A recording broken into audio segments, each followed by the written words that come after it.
Assalamualaikum, bismillahirrahmanirrahim. Assalamualaikum warahmatullahi wabarakatuh. Waalaikumsalam warahmatullahi wabarakatuh. Bismillah, alhamdulillah, la haula wa la quwwata illa billah. Shalatu wassalamu ala Rasulillah wa ala alihi wa ashabihi wa mawalah amma ba'd. Hadratul makaramin wal muhtaramin, para kiai, para alim, para ulama, para asatidz, wasatidiyah, jamaah semuanya, kegiatan ngaji online organized by Jalar, jaringan alumni luar negeri, dan bekerjasama dengan Pondok Pesantren Darul Rahmat Sunan Ampel Jember. Hamdan wa sholatan wa ba'du. Singkat saja, bahagia sekali malam ini adalah malam edisi keempat atau episode keempat kegiatan ngaji online. Alhamdulillah masih bisa rutin setiap malam Jumat. Jika di 3 malam Jumat yang pertama kami sendirian memberikan informasi dan materi terkait dengan berbagai hal, topik yang diminta oleh para jamaah, maka berbahagia sekali dan beruntung sekali malam ini kami ditemani dengan 2 orang narasumber generasi muda Indonesia yang hebat, yang saat ini sedang thalabul ilmi, mencari ilmu di negeri para nabi, yaitu di Mesir, di kota Kairo, di kampus Al-Azhar, yang kita kenal sebagai salah satu tempat pendidikan dan juga organisasi Islam yang terkuat yang ada di dunia ini. Dan kita beruntung meskipun kita saat ini berada di Indonesia, di berbagai pelosok, dan juga jamaah yang berada di Eropa, ini mendapatkan kesempatan untuk langsung live sharing dengan beliau-beliau narasumber kita malam ini, live langsung dari Kairo. Hadirin sekalian yang berbahagia, malam ini kita akan ngaji bersama-sama mengangkat tema hikmah perjalanan di tanah para pejuang hebat di Mesir. Ada 2 narasumber, yang pertama Mas Miftahuddin Wibowo, dan yang kedua adalah Kang Heri Nur Yahdin. Beliau dua-duanya orang yang hebat, yang sedang menuntut ilmu, dan insya Allah ilmu yang beliau peroleh itu akan di-share, dan kita semua akan menyimak, dan dengan demikian semoga kita semuanya mendapatkan barokah dan manfaat dari ilmu yang Allah berikan kepada kita semua. Amin ya rabbal alamin. Pada kesempatan yang pertama, kita akan mendengarkan bersama pemaparan materi yang ini nanti semacam talk show begitu ya. Jadi setelah ada kesempatan 20-30 menit memaparkan pengantar materi dari 2 orang narasumber ini, kemudian kita lanjutkan dengan sesi dialog. Dan semua yang mengikuti silahkan mengetik tanggapan, pembahasan, ataupun pertanyaan melalui Zoom group chat yang ada di aplikasi Zoom, dan kemudian nanti akan kita sampaikan dan ditanggapi oleh narasumber. Dan tema yang pertama yang akan disampaikan oleh Mas Miftahuddin Wibowo ini, beliau adalah founder platform dari Pojok Peradaban atau pojokperadaban.id. Ini adalah tentang bagaimana sejarah ya Islam, sejarah Mesir, sejarah ulama-ulama besar yang ada di sana. Karena kita ketahui bahwa Mesir juga menjadi salah satu peradaban, bahkan sejak Islam belum lahir, Mesir sudah punya peradaban kuno. Dan kalau kita melihat mulai dari zaman Fir'aun, kemudian zaman kekhalifahan, kemudian sekarang Mesir menjadi pemerintahan republik, maka dari sana karena ada sejarah dan ada peradaban yang luar biasa di Mesir, maka pada saat Khalifah Umar menaklukkan Mesir, membawa Mesir menjadi negara Islam, kemajuan luar biasa dicapai oleh Mesir, karena Islam kemudian ditangkap dan dibawa dengan berpadu dengan peradaban yang sudah sangat maju di sana.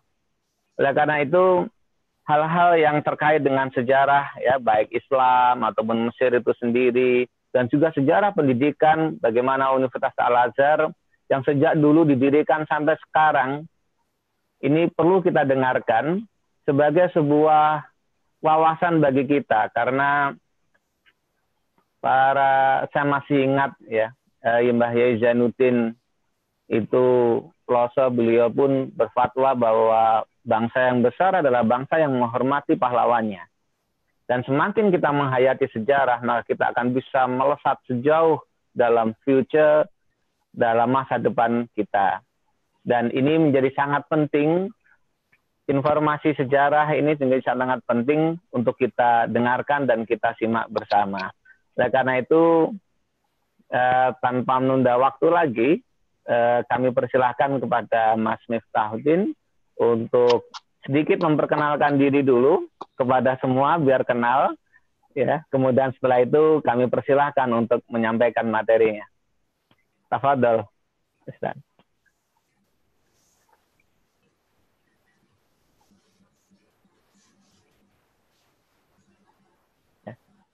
Silakan Mas Miftah, di on.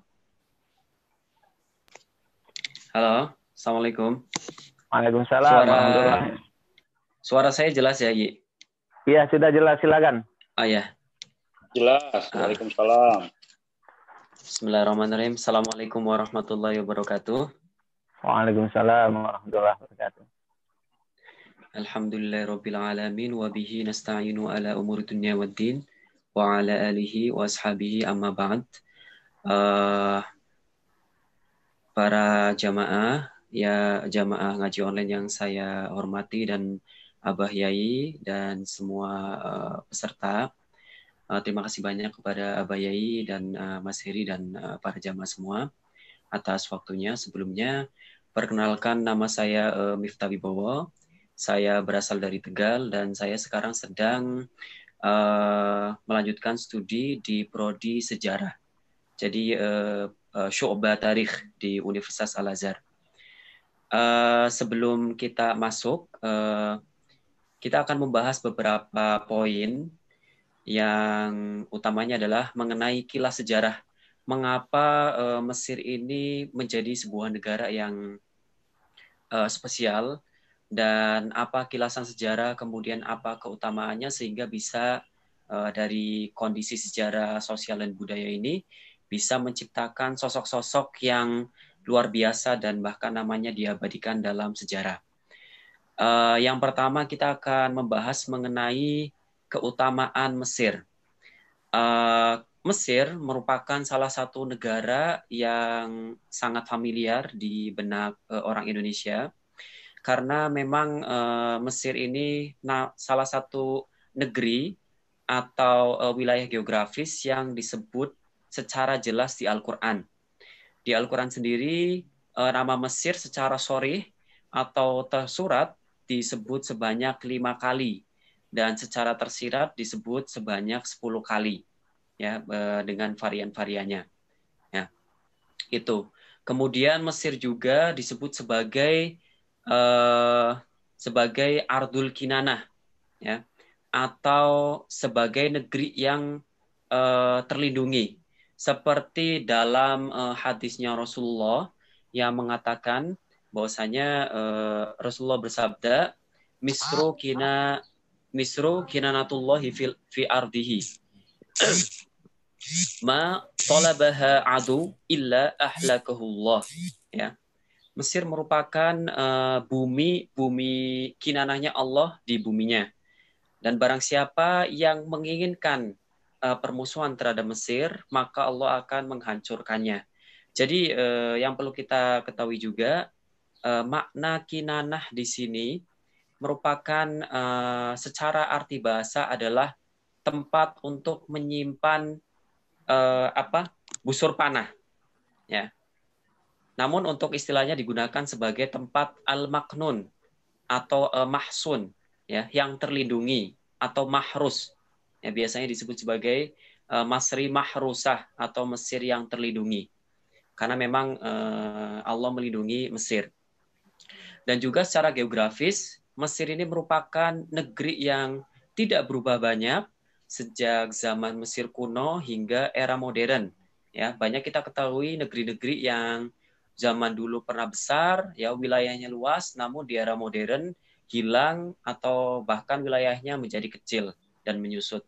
Namun Mesir ini secara sekitar 80% masih menjaga wilayah aslinya sejak zaman peradaban kuno. Dan yang menarik adalah di Mesir kita menemukan sebuah sungai yang besar, yaitu Sungai Nil. Ya. Sungai Nil ini merupakan satu-satunya sumber air yang ada di Mesir. Karena secara geografis Mesir ini terletak di sebelah timur daripada Gurun Sahara yang sangat kering. Kalau seandainya tidak ada Sungai Nil, maka tidak ada kehidupan di Sungai Nil. Dan yang menarik juga bahwasanya kalau kita kembali menelaah hadis Isra Mi'raj, ya, kita akan menemukan bahwasanya nama Nil ini disebut dalam sebuah hadis Rasulullah bersabda, rufi'tu ila sidrah fa idza arba'atu anharin nahrani zahiran wa nahrani batinan.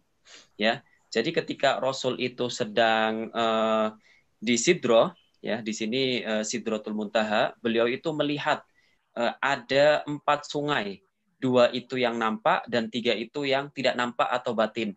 Yang 2 yang nampak itu adalah yang nampak sampai ke bumi, yang terlihat, yaitu di situ dijelaskan bahwasanya yang pertama adalah Nil, yang kedua adalah Furat atau Sungai Efrat di Irak.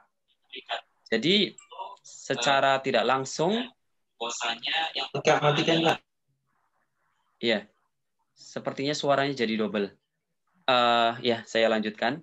Jadi di sini Nil ini mengalir di Mesir. Nah, ini yang menjadi berkah. Ya,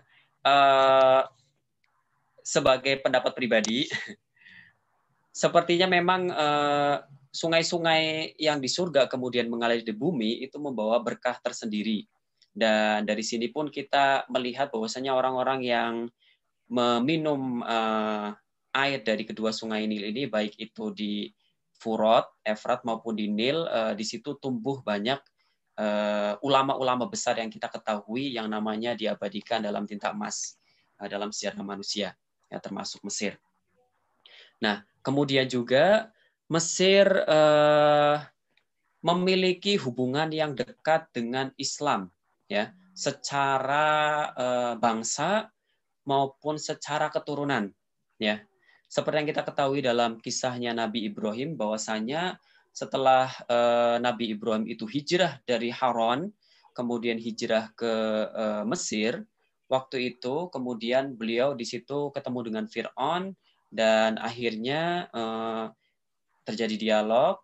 Kemudian Nabi Ibrahim bertemu dengan Siti Hajar, ya. Nah, dari Siti Hajar inilah, ya, beliau merupakan orang Kipti atau Mesir. Nah, dari sulalah atau dari keturunan silsilah antara Nabi Ibrahim dengan Siti Hajar ini lahirlah Nabi Ismail. Nanti dari Nabi Ismail turunlah suku-suku atau qabail yang ada di Arab. Salah satunya adalah Rasul kita Muhammad Shallallahu Alaihi Wasallam. Ya. Sehingga dari situ Rasulullah pun memberikan wasiat kepada umat setelahnya, ya, atau para sahabat yang mungkin nanti dalam penglihatan nubuat Rasulullah akan memfutuh atau membuka Mesir, atau Mesir masuk ke dalam wilayah Islam seperti itu. Nah, dalam hadisnya seperti yang disampaikan oleh Ka'ab bin Malik anin Nabi Shallallahu Alaihi Wasallam, idza futihat Misra, ya, apabila Mesir difutuh atau dibuka, fastausu bil qibti khairon, ya, maka berbuat baiklah, maka perlakukanlah dengan baik orang-orang Kipti. Fa innalahum zimmah wa rahmah, ya. Seperti itu. Jadi Rasul sendiri sampai sebelum Mesir itu dibebaskan, ya. Mesir kan dibebaskan baru zamannya Sayyidina Umar bin Khattab, ya, setelah Rasul wafat. Nah, Rasul itu sudah mengetahui bahwasanya Mesir itu akan dibuka. Maka sebelum itu terjadi, proses tersebut baik pada Mesir. Nah, kemudian juga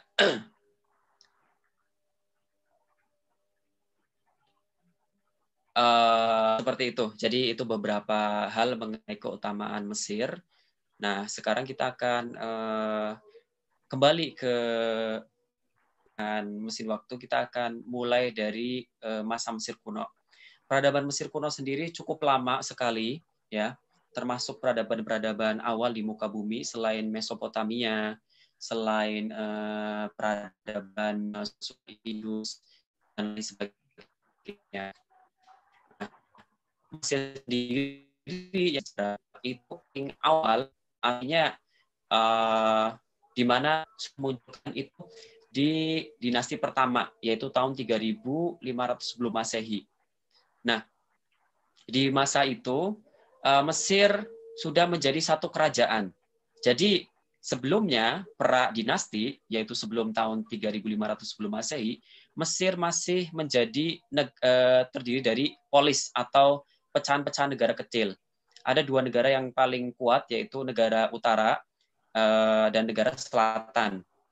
Nah, dua negara ini saling bertikai. Nah, zamannya Fir'aun pertama, yaitu Menes, itu disatukan dan kemudian menjadi negara yang kuat. Nah, di sini disebut sebagai masa dinasti pertama. Nah, Fir'aun sendiri, masa Fir'aun itu terbentang dari 3500 sebelum Masehi sampai 3500 sebelum Masehi sampai tahun 323 sebelum Masehi. Yaitu ketika Alexander the Great datang, maka Mesir kuno runtuh, ya. Sedangkan dinastinya ada 30. Nah, dari dinasti 1 sampai ke 30, kita akan menemukan banyak tokoh-tokoh yang penting disebutkan dalam Al-Quran, termasuk para nabi. Mulai dari Nabi Idris, yang ada di masa pra-dinasti, kemudian ada Nabi Yusuf dan Nabi Yakub, yang ada di dinasti ke-15, di masa Fir'aun Khian. Kemudian ada juga Nabi Musa, di masanya Ramses II dan Fir'aun Merendita, putra dari Ramses II. Ya, kemudian yang terakhir ada Nabi Isa. Nah, Nabi Isa ini nanti setelah masa Mesir kuno, kemudian masa Yunani, ya, kemudian masa perpindahan antara masa Romawi dengan masa Yunani dengan masa Romawi, seperti itu. Nah, kemudian baru setelah itu masuk masa Romawi sampai kemudian tahun 640 Masehi, di mana di sini tepatnya di pemerintahan Sayyidina Umar bin Khattab, Mesir, Madinah mulai mengirim utusan, ya, untuk membuka atau futuhat ke Mesir. Nah, yang diutus adalah salah satu panglimanya, yaitu Amr bin As.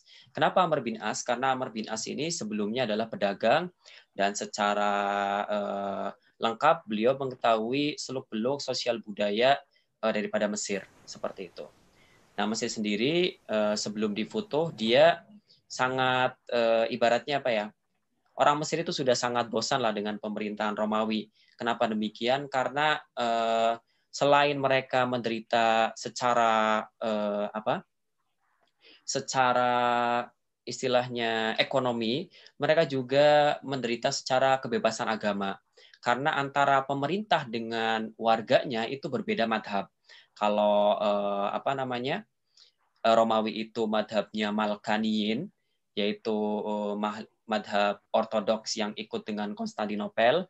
Kalau semisal orang Mesir ini yang Akibah, yaitu ortodok timur, ya, atau yang disebut sebagai Kanisah Al-Akbat, ya, seperti itu. Nah, jadi karena berbeda madhab, orang Mesir dianggap kafir oleh gereja Konstantin dan akhirnya dianggap kafir lalu disiksa sampai kemudian Muslim datang di tahun 640. Nah, setelah penaklukan tahun 641, Mesir kemudian resmi masuk ke wilayah Islam yang beribu kota di Madinah, di kekhalifahan Sayyidina Umar bin Khattab. Nah, yang menarik dari proses masuknya Islam ke Mesir adalah sampai hari ini kita masih melihat peninggalan-peninggalan gereja-gereja yang ada di awal masuknya Islam ke Mesir. Sampai hari ini kita masih bisa menemukannya. Ya, bahkan antara gereja sebelum Islam masuk dengan masjid pertama yang dibangun oleh Amr bin As itu tidak jauh tempatnya. Bahkan Amr bin As sendiri itu ketika ditawari untuk membangun ibu kota baru di dalam benteng Babylon atau benteng yang dulunya dikuasai oleh Romawi itu menolak. Ya, bahkan mengakuisisi gereja-gereja untuk dijadikan masjid itu menolak. Jadi justru membuat hal yang baru, ya, sesuai dengan wasiat-wasiat atau ta'alim yang diajarkan oleh Rasulullah seperti itu.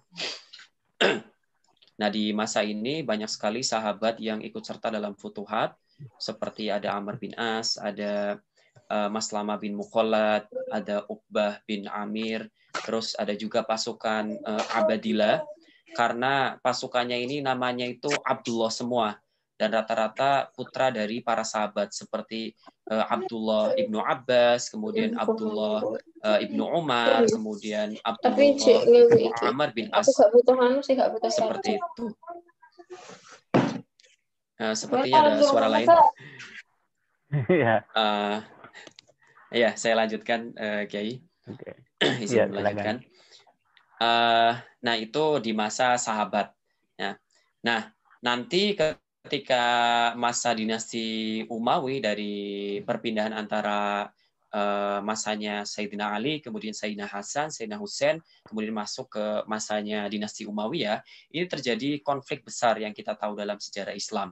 Ya, konflik ini membuat para ahlul bait itu dihindari dan tertekan. Sehingga banyak ahlul bait yang tadinya tinggal di Jazirah Arab sekitar Makkah dan Madinah kemudian hijrah. Ya, salah satu tempat yang menjadi tujuannya adalah Mesir. Nah, oleh karena itu sampai hari ini kita bisa melihat makam-makam dan peninggalan rumah para ahlul bait seperti Sayyidah Zainab, kemudian ada Sayyidah Nafisah, Sayyidah Sukainah, Sayyidah Ruqayyah, kemudian ada Sayyidah Fatimah Nabawiyah, bahkan Ra'syus Syarif atau kepalanya Sayyidina Husain itu ada di Mesir, seperti itu, ada di Kairo. Nah, seperti itu. Nah, selama masa ini ya, dinasti Islam berubah-ubah. Mulai dari tadi yang pertama saya sebutkan Khulafaur Rasyidin, kemudian dinasti Umayyah, kemudian Abbasiyah, lalu kemudian dinasti Tuluniyah, lalu datang lagi dinasti Ikhsyidiyah, baru nanti datang dinasti Fatimiyah. Nah, dinasti Fatimiyah ini tahun 670-an, ya, 670 Masehi. Nah, di masa ini dinasti Fatimiyah aslinya mereka berasal dari Tunis, dari kota Al-Mahdiyah, ya. Namun mereka melihat bahwasanya Mesir ini letaknya sangat strategis, ya. Dari dulu memang Mesir terkenal menjadi incaran oleh para penakluk. Karena seperti ada pernyataan yang tidak tertulis bahwasanya siapa yang bisa menaklukkan Mesir, maka dia bisa menaklukkan separuh dunia lama, ya, yaitu alamul qadim, seperti itu. Nah, salah satu yang sebelumnya kita ada Alexander the Great, ya, itu menaklukkan Mesir dulu, baru dia bisa menaklukkan semua wilayah yang cukup luas dari Yunani hingga India. Kemudian juga di sini ada Amr bin As, ya. Dengan masuknya Mesir ke dalam Islam, maka dia bisa ekspansi sampai ke ujung barat Sahara, seperti itu, sampai ke Spanyol kemudian. Nah, kembali ke sini tadi. Nah, di masa dinasti Fatimiyah ini dibangun masjid yang terkenal, yaitu Masjid Al-Azhar. Nah, di sini abad ke-7 inilah mulai Al-Azhar menjadi pusat ilmu pengetahuan. Namun yang perlu digarisbawahi adalah di sini Al-Azhar menjadi tempat dakwah Syiah Ismailiyah atau madhab Syiah Ismailiyah yang menjadi madhab resmi dari dinasti Fatimiyah, bukan Sunni. Namun ketika setelah Fatimiyah yaitu dinasti Ayyubiyah itu berkuasa, maka Al-Azhar ditutup sampai 98 tahun, nyaris 1 abad. Baru setelah dinasti Ayyubiyah berakhir, yaitu diganti dengan dinasti Mamalik. Nah, di sini oleh Sultan Zohir Baibars, maka Al-Azhar kembali dibuka. Nah, di sini Al-Azhar mulai menjadi pusat kegiatan Sunni. Seperti itu. Nah, namun yang menjadi pertanyaan bukan berarti Al-Azhar karena bangunan fisiknya didirikan oleh Syiah maka dia menjadi Syiah, bukan. Karena metodologi atau manhaj atau konsep ahli sunnah wal jamaah yang didapat dari Al-Azhar yang sekarang itu bukan berasal dari Al-Azhar yang Syiah, melainkan dia berasal dari masjid Masjid Amr bin As, ya, atau masjid yang didirikan oleh Amr bin As. Kenapa demikian? Karena walaupun dinasti Fatimiyah secara politis itu dia Syiah, namun yang Syiah itu hanya sekecil penduduk, yaitu mereka yang tinggal di dalam benteng kota Kairo. Namun mereka yang tinggal di kota Fustot, di mana Masjid Amr bin As itu berada, mereka mayoritas Sunni, termasuk yang ada di Alexandria, kemudian ada di Fayum, dan kota-kota lainnya. Seperti itu. Jadi yang Syiah hanya orang-orang Fatimiyah. Jadi begitu entitas politik Syiah hilang atau runtuh, maka Sunni kembali berkuasa seperti itu. Nah, di sini zaman Mamalik ini muncul ulama-ulama besar yang kita kenal sampai saat ini. Ya. Tapi sebelumnya ada Imam Syafi'i yang belajar juga di Masjid Amr bin As. Kemudian nanti yang masa Al-Azhar itu zaman Mamalik seperti ada Imam Ibnu Hajar Al-Asqalani, ya. Kemudian ada juga Imam Suyuti yang tafsirnya kita kenal dan dipelajari di hampir seluruh pondok pesantren di Indonesia. Kemudian ada Imam Zakaria Al-Ansori, ada Imam Abdul Wahab Asy-Sya'rani, kemudian ada Imam Syihabuddin Ar-Romli, ya. Kemudian ada Imam Tajuddin As-Subki dan lain sebagainya. Nah, ini berjalan sampai kemudian masa Mamalik dan masa Utsmani. Nah, di masa Utsmani inilah nama Al-Azhar semakin berkembang pesat dan para pelajar dari seluruh dunia Islam datang berbondong-bondong ke Al-Azhar. Sehingga hal ini menimbulkan banyaknya asrama yang didirikan di sekitar pelataran Masjid Al-Azhar yang kita kenal dengan ruwaq. Ya, sampai di masa itu di abad 19 dan 20, bahkan ada yang menyebutkan lebih awal dari itu, muncul ruwaq al-Jawi, ya, atau ruwaq yang digunakan atau asrama yang digunakan untuk para pelajar yang berasal dari wilayah Nusantara seperti dari Brunei, Malaysia, kemudian dan kepulauan-kepulauan lainnya di Indonesia seperti itu. Nah, nanti lebih jelasnya akan dijelaskan oleh Mas Heri, ya. Nah, dari situ. Kemudian selanjutnya di era modern. Nah, di sini baru di era modern ini akhirnya kan Islam bersinggungan dengan Barat, ya.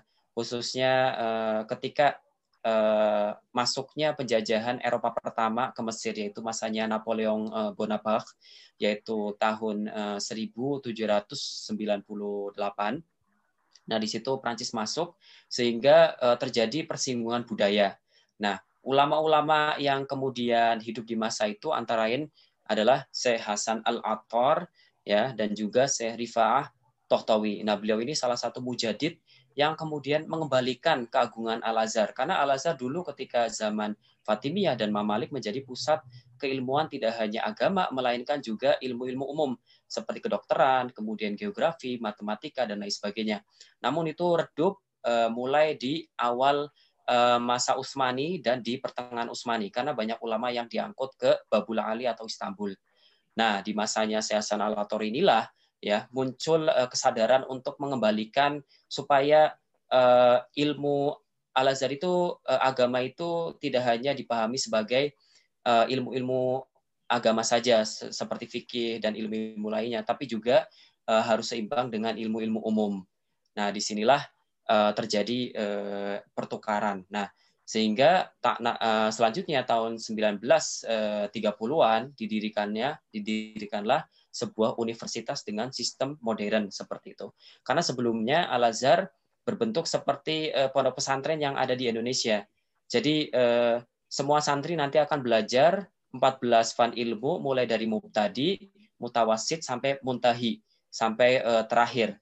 Nah, itu setiap fan ilmu. Nanti ketika lulus, maka mereka akan dites satu persatu di depan 5 syekh. Nah, nanti kalau lulus, maka akan diberikan ijazah seperti itu.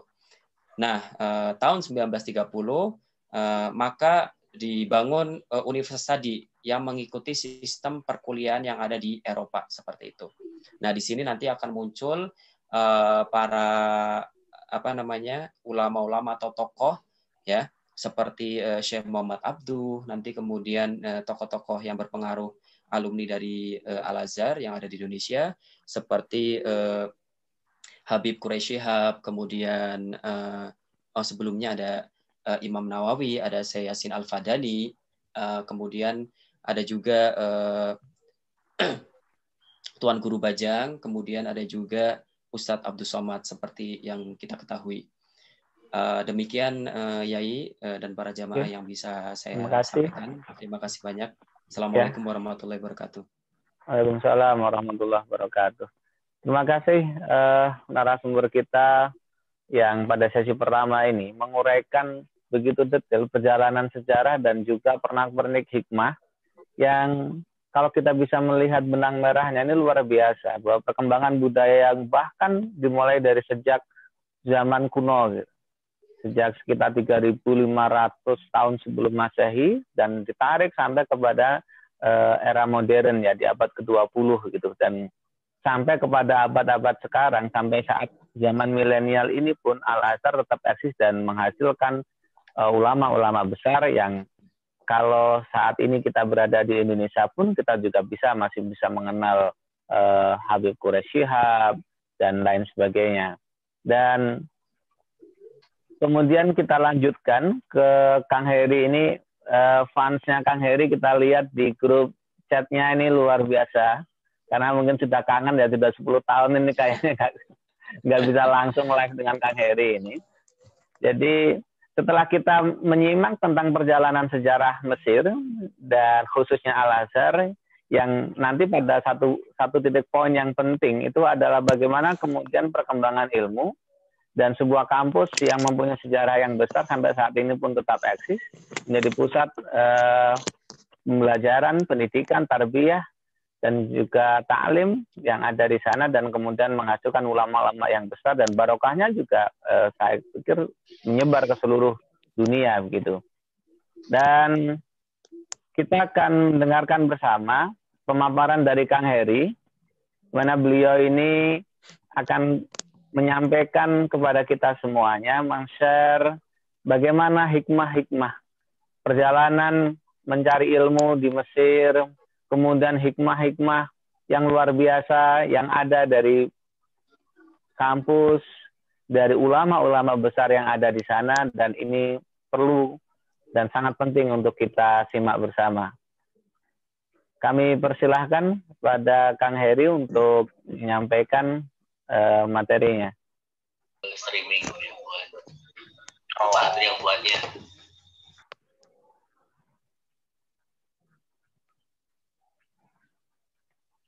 Halo Kang Heri.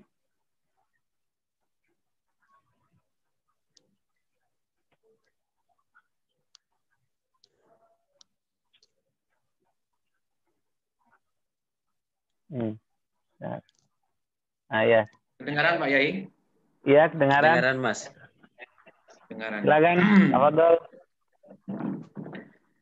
Ya, Bismillahirrahmanirrahim. Assalamualaikum warahmatullahi wabarakatuh. Waalaikumsalam warahmatullahi wabarakatuh. Alhamdulillah wa syukurillah wala quwwata illa billah. Wassalatu wassalamu ala nabil mustafa wa rasulillah wa ala alihi wa ashabihi wa mawalah, amma ba'd.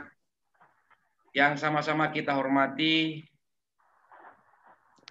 narasumber kita Mas Miftah Wibowo dari Universitas Al-Azhar Fakultas Bahasa Arab, Dan yang sama-sama kita hormati moderator ngaji online pada hari ini Al-Mukarram Al-Ustadz Al-Fadil Kiai Ahmad Nafi yang sekaligus sebagai pendiri dan pengasuh Pondok Pesantren Raden Rahmat Sunan Ampel Jember, dan yang sama-sama kita hormati Jenderal Ahmad Aditya PhD sebagai founder dan penggagas Jalar, jaringan alumni luar negeri yang terhimpun dari alumni PPI Dunia dan International Summit Ikatan Ilmuwan Indonesia Internasional atau IFOR, dan juga sahabat-sahabat semuanya, yang besar tak dihimbau gelar, yang kecil tak disebut nama, kata Ustadz Abdul Somad. Insya Allah kita semuanya dimuliakan oleh Allah Subhanahu Wa Taala. Amin Allahumma amin. Amin. Amin.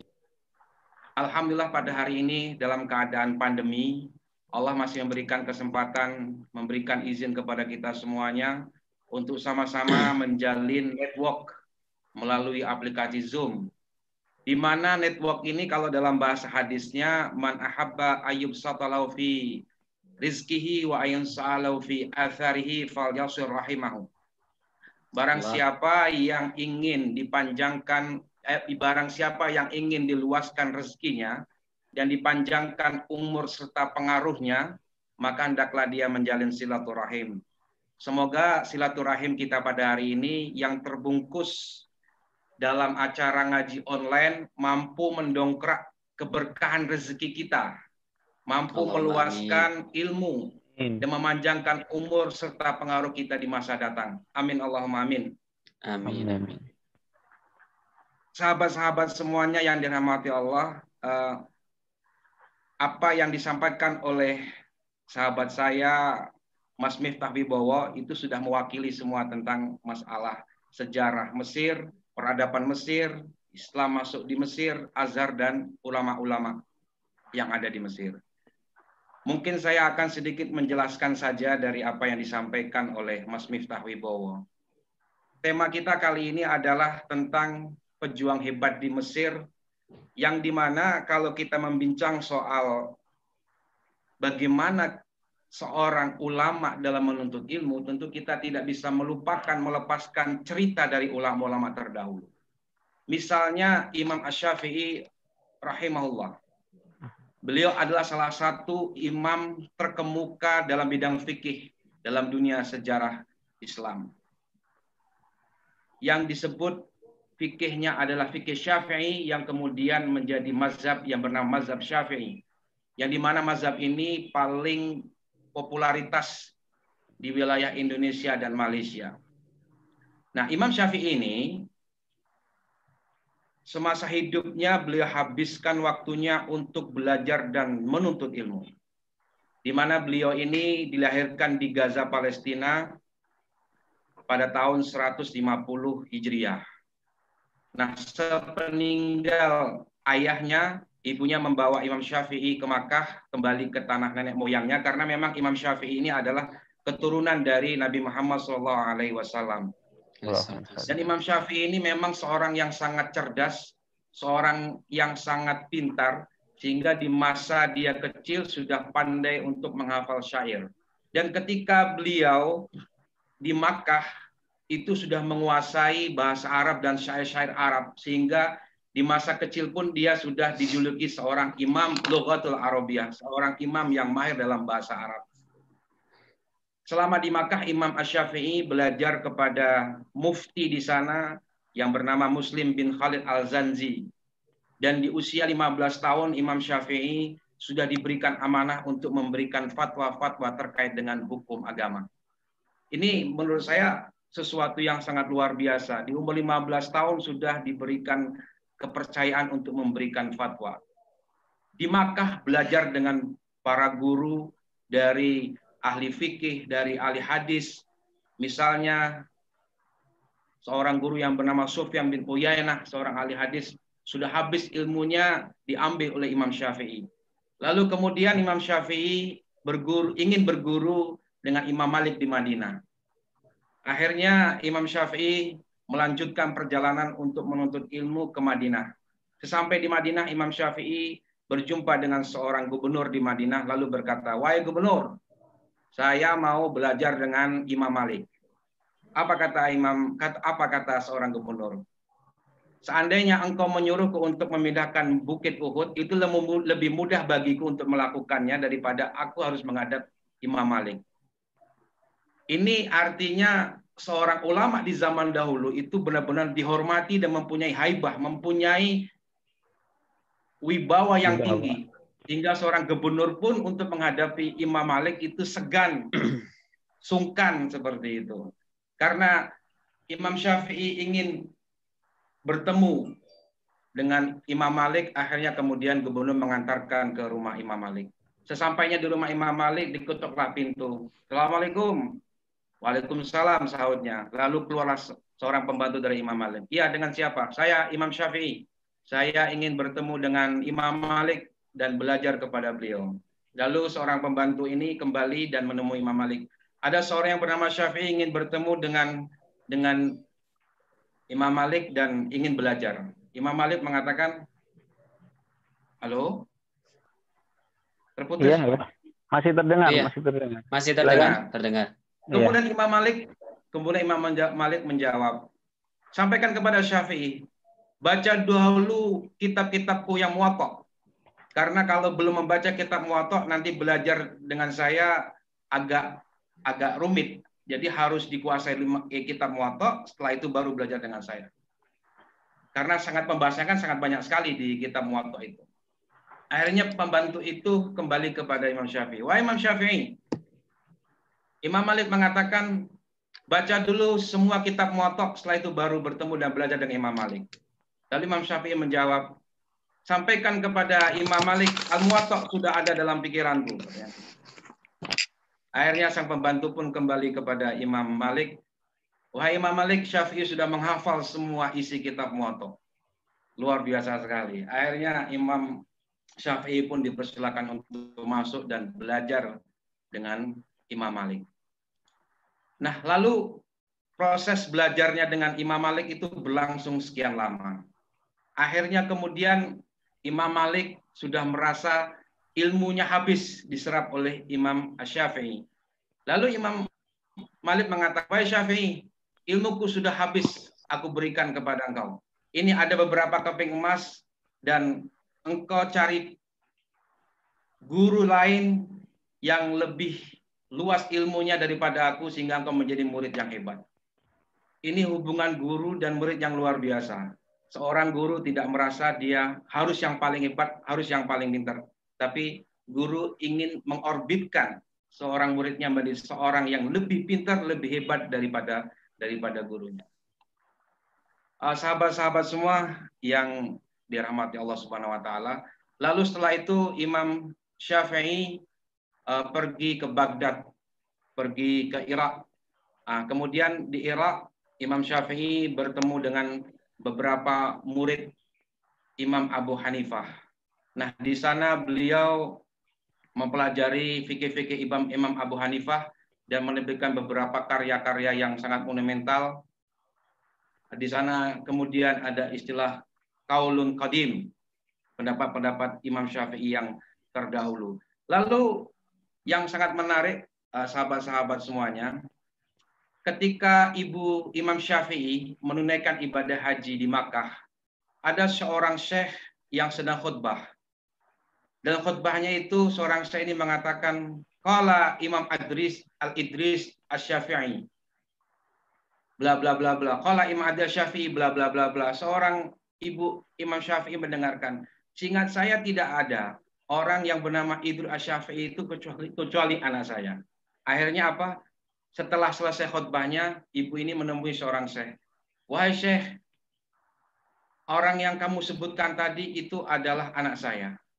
Lalu seorang syekh ini sangat terharu bahwa orang yang berbicara di hadapannya adalah seorang ibu Imam Syafi'i yang menjadi guru beliau.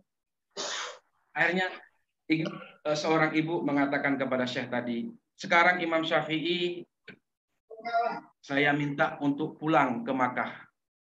Lalu seorang syekh menyampaikan kepada ibu, baik ibu, insya Allah nanti setibanya kami di Baghdad, kami akan menyampaikan kepada Imam Syafi'i untuk pulang ke Makkah. Nah, lalu berita ini sampailah kepada Imam Syafi'i. Dan Imam Syafi'i kemudian pamitan kepada penduduk Baghdad ketika itu. Yang pastinya penduduk Baghdad yang saat itu sudah banyak diterangi oleh ilmu-ilmu dari Imam Syafi'i merasa kehilangan seorang ulama di Baghdad. Akhirnya ketika Imam Syafi'i meninggalkan Baghdad, semua masyarakat, semua umat di Baghdad ketika itu memberikan apa yang mereka punyai. Hampir semua memberikan bekal kepada Imam Syafi'i. Ada yang memberikan onta, ada yang memberikan bekal untuk di perjalanan. Hingga akhirnya kurang lebih sekitar ratusan onta yang diberikan kepada Imam Syafi'i.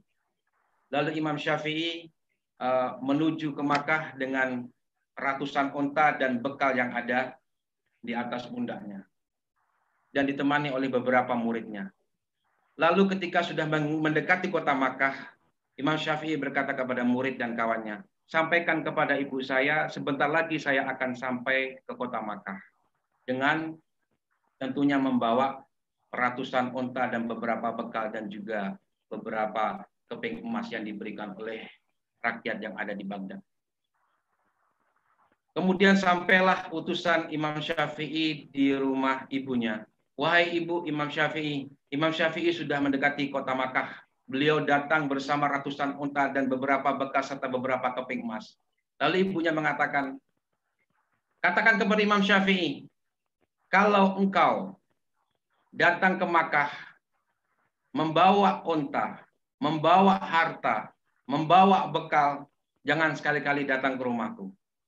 Tapi kalau dia datang membawa ilmu, maka silakan datang ke rumahku. Itu ucap daripada ibu seorang Imam Syafi'i. Lalu putusan tadi kembali lagi kepada Imam Syafi'i. Wahai Syafi'i, ibu yang tercinta tidak menerima kedatanganmu kalau engkau membawa harta yang banyak dari Baghdad. Imam Syafi'i lalu berpikir panjang. Bagaimana caranya hadiah dari masyarakat, dari umat di Baghdad ini habis semuanya sebelum sampai ke rumah ibunya. Lalu meminta kepada beberapa utusan, semua harta yang dibawanya, onta, emas, bekal diberikan ke seluruh orang fakir yang ada di Makkah. Setelah habis semuanya, baru Imam Syafi'i mau menemui ibunya. Lalu setelah itu utusan datang kembali kepada ibunya. Wahai ibu Imam Syafi'i. Imam Syafi'i datang dengan membawa ilmu dan kitabnya. Akhirnya ibu menjawab, silakan datang ke rumah. Kembali lagi utusannya kepada Imam Syafi'i. Wahai Imam Syafi'i, ibunda mempersilahkan Imam Syafi'i untuk kembali ke rumah. Dari cerita ini sangat luar biasa sekali. Bahwa doa, keikhlasan, dukungan seorang ibu kepada Imam Syafi'i menciptakan seorang anak yang hebat. Seorang anak yang ahli fikih. Seorang anak yang menjadi ulama dunia. Sahabat-sahabat semua yang saya hormati, yang dimuliakan Allah Subhanahu wa Ta'ala. Lalu setelah Imam Syafi'i kembali ke Makkah, beliau kemudian bertemu dengan seorang yang bernama Rabi. Ya Rabi, saya berkeinginan untuk pergi ke Mesir. Lalu Imam Syafi'i bertanya, gimana kondisi masyarakat Sungai Nil? Lalu Imam Ar-Rabi berkata, masyarakat di Mesir itu terbagi menjadi dua kubu. Yang pertama, kubu pertama condong kepada mazhab Imam Hanafi, dan kubu yang kedua cenderung kepada mazhab Imam Maliki. Kedua-duanya saling bersikukuh kepada pendapat mazhabnya masing-masing. Imam Syafi'i berkata, saya ingin datang ke Mesir, dan saya ingin berkhidmah ke Mesir, dan saya ingin mengenalkan fikih baru kepada masyarakat Mesir. Sehingga nantinya ketika saya sampai ke Mesir, masyarakat sibuk dengan pengajian saya, dan lupa dengan perdebatan selama ini, sehingga mereka lebih fokus kepada kajian-kajian yang saya akan berikan. Lalu Imam Ar-Rabi mengatakan, demi Allah, Imam Syafi'i benar-benar membuktikan ucapannya setelah Imam Syafi'i tinggal di Mesir. Selama di Mesir, Imam Syafi'i menghabiskan waktunya untuk belajar dan terus mengajar. Pertama kali Imam Syafi'i mengajar itu di Masjid Amr bin As, di Fustat. Masjid yang dibangun oleh sahabat Amr bin As di masa Khalifah Umar bin Khattab. Kemudian Imam Ar-Rabi As-Sulaiman menceritakan kajian Imam Syafi'i itu dimulai dari mulai habis subuh sekitar jam 4 pagi yang diikuti oleh para pakar ahli Al-Quran. Lalu setelah setelah matahari terbit, kajian Imam Syafi'i bubar dan diganti lagi, dilanjutkan dengan kajian yang dihadiri oleh pakar hadis sampai waktu duha. Kajian itu bubar, kemudian dilanjutkan dengan para ahli bahasa, syair dan nahwu sampai waktu zuhur tiba. Nah, setelah waktu zuhur tiba, Imam Syafi'i meninggalkan kajian dan melakukan aktivitas lainnya. Kemudian disampaikan juga oleh Imam Ar-Rabi bahwa Imam Syafi'i di waktu malam itu terbagi menjadi 3. Yaitu sepertiga malam pertama Imam Syafi'i gunakan untuk menulis, sepertiga yang kedua beliau gunakan untuk tidur, dan sepertiga yang ketiga dia gunakan untuk sholat tahajud. Jadi luar biasa sekali kehadiran Imam Syafi'i di Mesir memberikan pengaruh dan mampu mewarnai masyarakat Mesir pada waktu itu, sehingga 2 mazhab yang ada di Mesir, yaitu mazhab Hanafi dan mazhab Imam Maliki, rata-rata beralih kepada mazhab Imam Syafi'i. Kemudian Imam Syafi'i mengeluarkan karya terbarunya ketika berada di Mesir yang disebut dengan Qaulun Jadid, dan yang paling masyhur kalau tidak salah itu adalah karyanya kitab fikih Al-Um. Nah, kemudian Imam Syafi'i meninggal dunia pada tahun 204 karena sakit yang diderita oleh beliau pada 12 akhir dari bulan Rajab di malam Jumat. Selain Imam Syafi'i, ada juga beberapa imam yang patut kita juga ketahui bersama, yaitu Ibnu Hajar Al-Asqalani. Beliau ini dilahirkan di pinggiran Sungai Nil, dekat Masjid Al-Jadid, yang dimana Imam Ibnu Katsir ini di masa kecilnya beliau sudah ditinggal wafat oleh ibunya, kemudian ditinggal wafat oleh ayahnya, lalu dididik oleh seorang yang juga menjadi gubernur dari negara Mesir, yaitu Mulakuddin Al-Bakuni. Nah, kemudian Ibnu Hajar Al-Asqalani ini pindah ke Al-Haramain. Di sana beliau belajar Al-Quran, juga kemudian belajar ilmu hadis. Lalu kemudian Imam Ibnu Hajar juga belajar ke Madinah, kemudian belajar juga ke Damaskus, belajar juga ke Yaman, Sana'a, lalu kembali lagi ke Mesir dan memperdalam ilmu lagi di Mesir, sampai kemudian beliau ditugaskan sebagai seorang hakim di Mesir selama kurang lebih 1 tahun. Hingga akhirnya Imam Ibnu Hajar ini merasa ketika menjadi hakim akan sulit sekali posisinya, membedakan antara orang yang baik dengan orang yang tidak baik. Akhirnya beliau mengundurkan diri sebagai seorang hakim. Selain seorang hakim, Imam Ibnu Hajar Asqalani juga sering khutbah di Masjid Al-Azhar, kemudian juga sering khutbah di Masjid Amr bin As, dan beliau menjadi jabatan yang paling tertinggi beliau adalah sebagai seorang fatwa, seorang mufti di Mesir kala itu. Dan karya-karya Ibnu Hajar tentunya sangat banyak sekali, kurang lebih ratusan karyanya. Yang sangat masyhur adalah Fathul Bari, syarah daripada Sahih Imam Bukhari. Selain itu juga ada cerita dari Imam Jalaluddin As-Suyuti yang nama lengkap beliau adalah Abdurrahman bin Kamaluddin Abu Bakar bin Muhammad bin Sabiquddin Jalaluddin Al-Misri As-Suyuti Asy-Syafi'i. Beliau adalah orang Mesir yang lahir di Mesir pada tahun 1445 Masehi atau sekitar 849 Hijriah. Nah, beliau ini adalah seorang ulama terkemuka dan karya-karyanya sangat banyak sekali digunakan baik di pesantren maupun di kajian-kajian Islam lainnya. Karya beliau misalkan Tafsir Al-Jalalain, kemudian dari hadis ada Jami'us Shaghir, dan juga ada Asy-Syibyan wa An-Nazir, itu adalah kitab ilmu nahwu, dan masih banyak lagi karya-karya dari ilmu Asy-Suyuti. Kemudian juga kita tidak bisa juga melepaskan cerita ulama Nusantara, yaitu Syekh Muhammad Nawawi Al-Jawi Al-Bandani. Nah, Syekh Ahmad An-Nawawi ini lahir di Tanah Raserang pada tahun 1813 Masehi atau sekitar 1230 Hijriah. Yang sangat spektakuler sekali adalah beliau ketika umur 15 tahun sudah mahir dalam segala bidang. Mahir dalam bahasa Arab, mahir dalam fikih, mahir dalam hadis. Akhirnya ketika itu beliau ke Makkah untuk belajar mendalami agama dan bertemu dengan para ulama di waktu itu.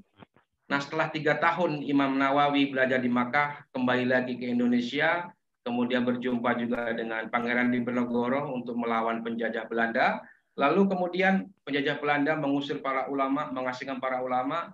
Karena itu kemudian Imam Nawawi kembali lagi ke Makkah dan melanjutkan lagi belajar dengan para syekh di sana. Akhirnya Imam An-Nawawi menjadi seorang ulama. Bahkan ada yang mengatakan Imam Nawawi ini dijuluki sebagai Sayyid Ulama Al-Hijaz, sebagai pemimpin ulama di Hijaz.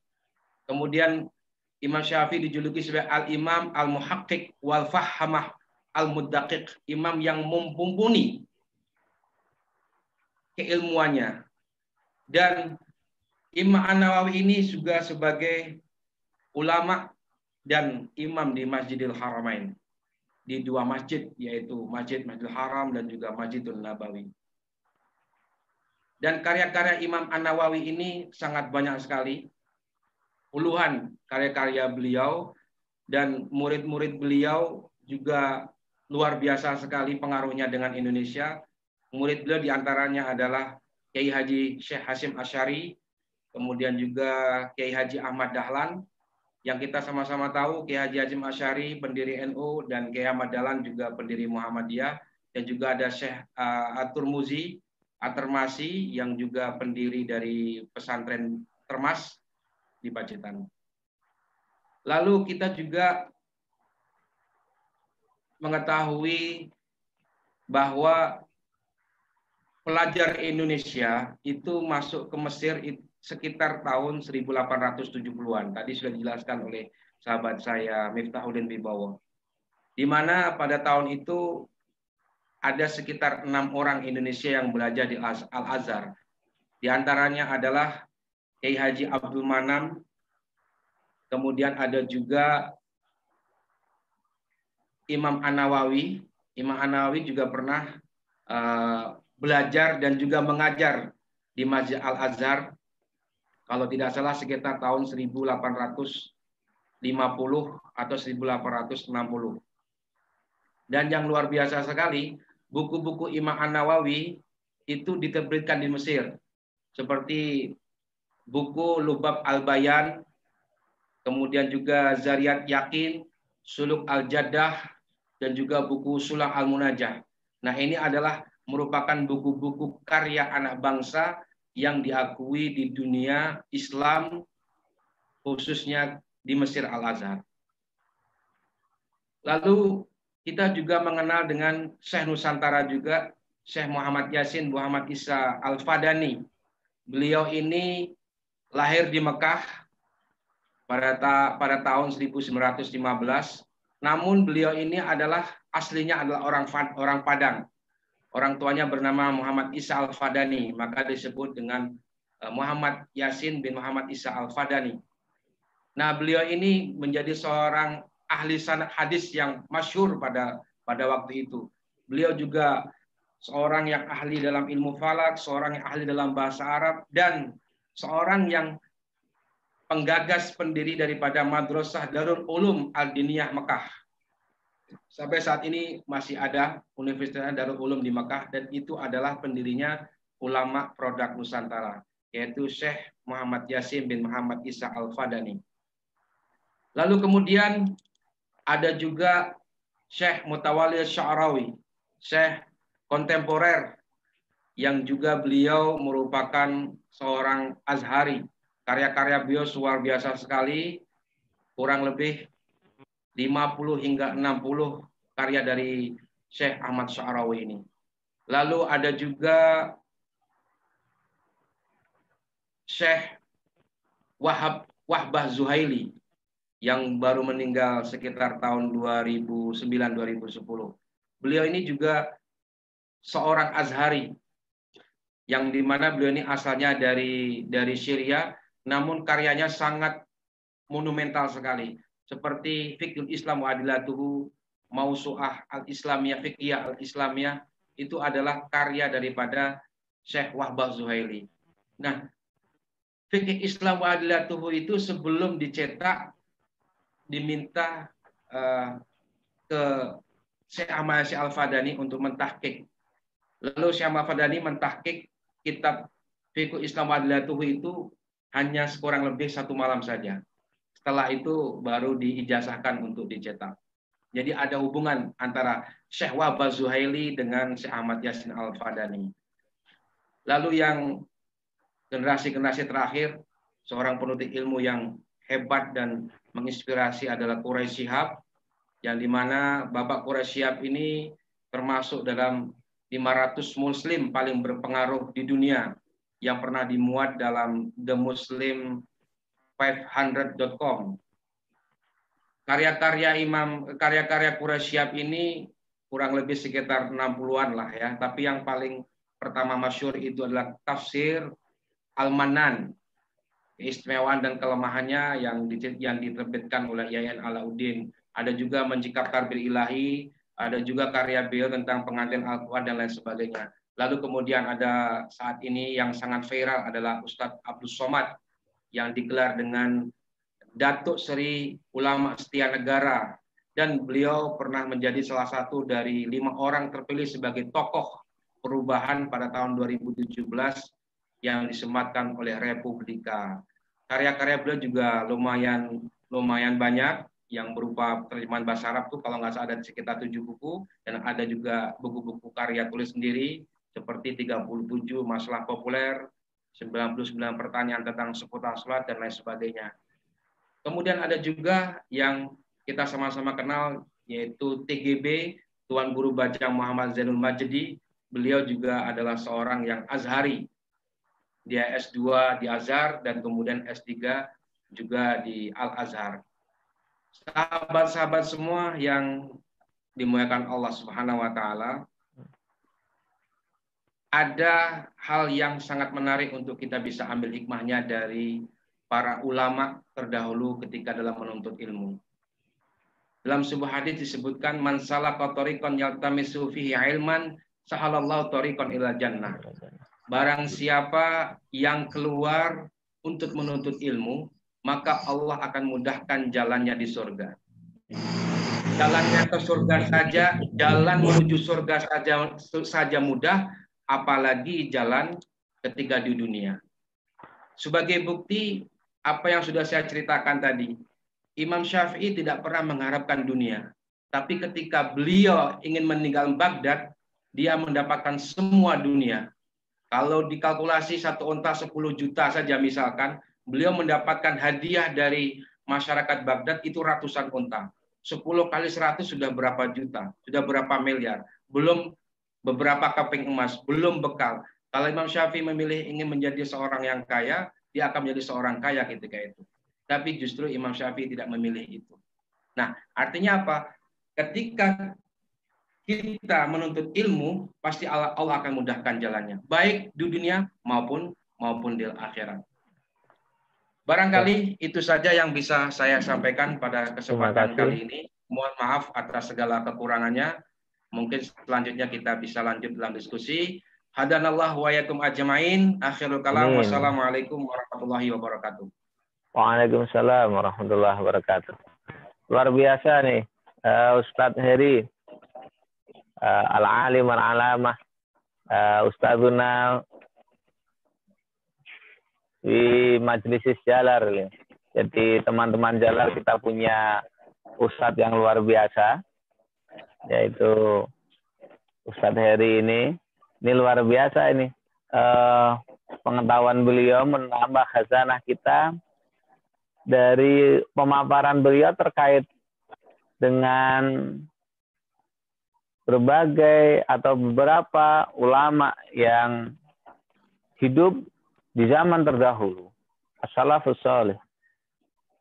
Bagaimana beliau memberikan sebuah teladan dan kemudian diikuti dengan ulama-ulama Nusantara yang tidak hanya di sana menuntut, tapi juga kemudian menjadi seorang tokoh, seorang ulama, bahkan menjadi sayyidul ulama di Hijaz.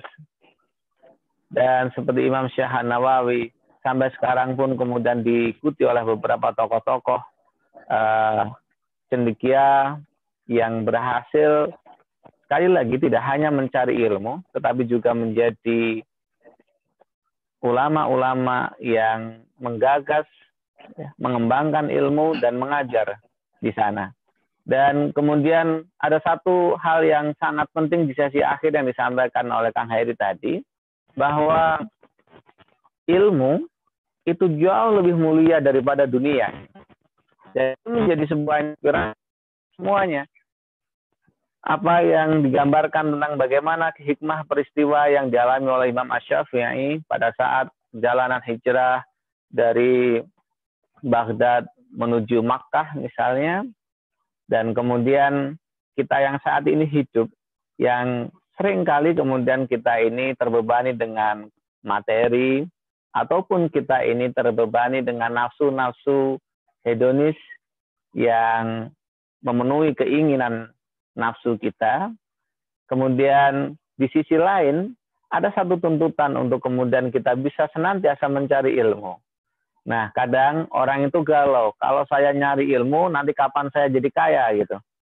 Nah, ataupun kalau saya nyari ilmu terus nanti bagaimana kehidupan saya. Dan tadi Ustadz Heri menyampaikan sebuah hadis yang ini pun senantiasa kita motivasikan, kita sampaikan kepada para santri, kepada para thalibul ilm, bahwa kalau jalan ya man salaka thariqan yaltamisu ilman Allah thariqan. Nah, di kalau meniti jalan mencari ilmu, dapatkan Allah yang akan memudahkan kehidupan kita. Oleh karena itu, ini luar biasa, sudah 1 jam 22 menit, tidak terasa kita ngaji online ini, karena memang materi dari kedua narasumber kita ini luar biasa.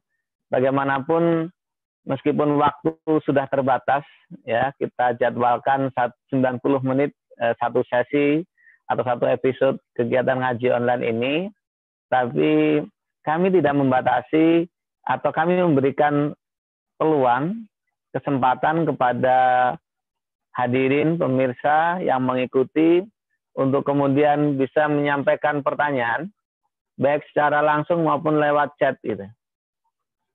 Kami persilahkan kalau ada yang mau bertanya.